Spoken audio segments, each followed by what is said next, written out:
It's the 50th day now on the Strait of Hormuz blockade, and we are down to counting our barrels. In fact, the whole world is down to counting its barrels. One barrel is 159 liters of oil. I don't know why we still measure it in barrels and not so much in metric tons.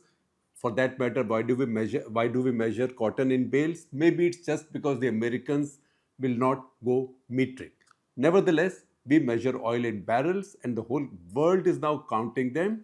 And the world is also looking at a concept that some had taken seriously, but many others had not. And that is the concept of a strategic petroleum reserve.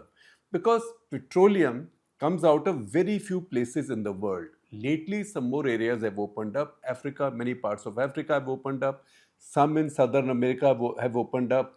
North America, the US, Canada, Alaska, some has opened up, shale gas has come in, some has opened up, some is work in progress. But large parts of the world, particularly where the consumers are, the biggest consumers are, they are far away from regions where oil is produced. And also geology that gives you oil, it's the same geology that gives you choke points. So these oil supplies are then subject to choke points.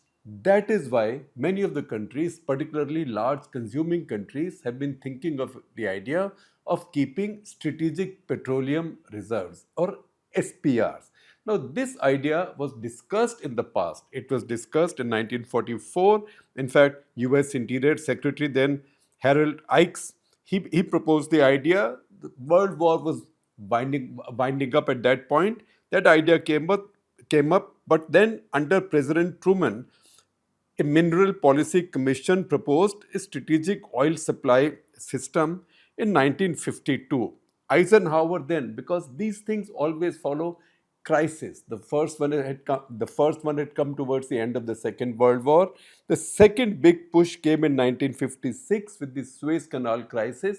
That's when Eisenhower again proposed a strategic oil reserve. However, this again had to wait. This waited another 17 years for the Yom Kippur War in 1973. After the Yom Kippur War, oil producing countries cartelized, particularly the Muslim producing countries, Arab oil producing countries, they cartelized, and together they upped the price of oil by controlling the supply of oil. That is when this process got the biggest push.